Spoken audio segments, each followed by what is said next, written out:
How one man's trash can be turned into a treasure is another one's treasure, can be used to supersize and grow your business. I've got toilet paper rolls here, which is kind of hilarious, and a bunch of rocks. I come from a very long line of rock collectors and rock people. Let's talk about, and both of these stories actually involve my grandmother. My grandmother and my grandfather were very, very absolutely incredible people, but they didn't have a lot of money. They worked really hard. My grandfather worked for Uniroyal his entire life. Well, he had a gas station, but then he went to the war and then he worked for Uniroyal.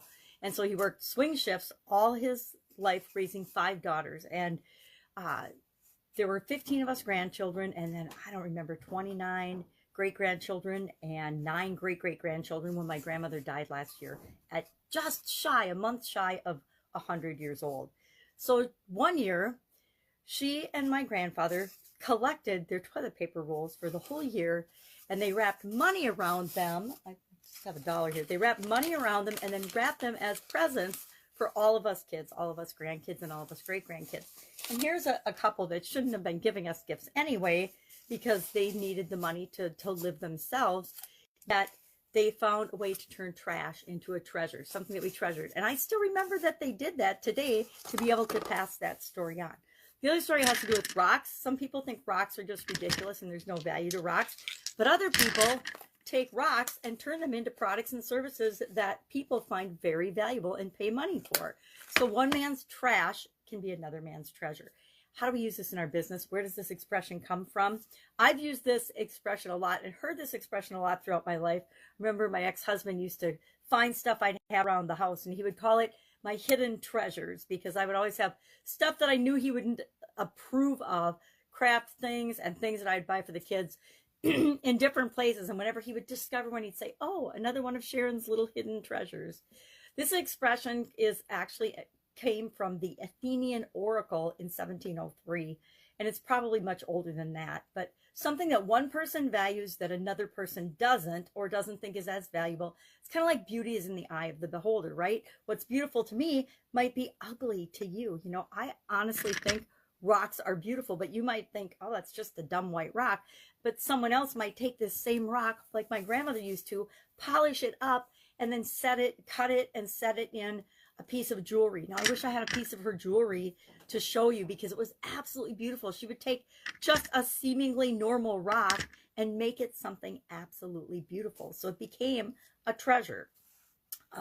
So how can we make this applicable to our businesses? Well, number one, know what's of value to the people that you serve. You want to make sure that you're supporting them in ways that they find valuable. Business is actually just an exchange of value, right? We think it's selling things, but selling things is just an exchange of value. You're providing someone a solution to a problem, or providing them with a product or service that they want in exchange for money. It's a value exchange. It's always a value exchange, not just a monetary exchange.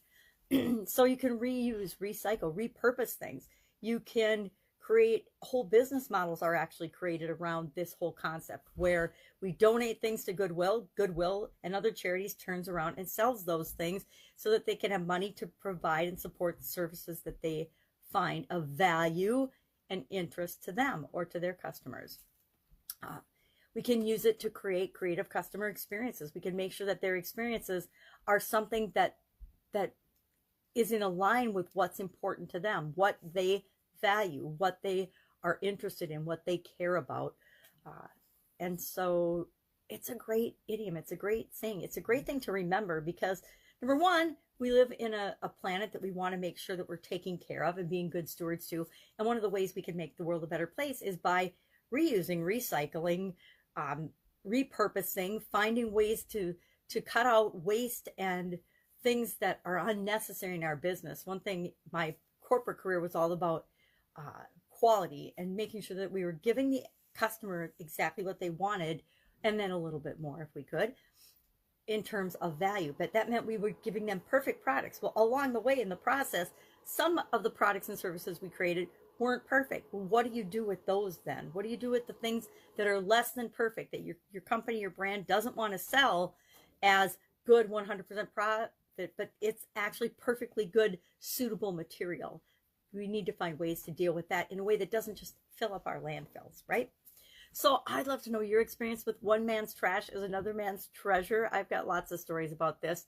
If you'd like to hear more, just hit me up in the comments below. Otherwise, share your stories, and I'll, of course, be with you tomorrow with another interesting idiom.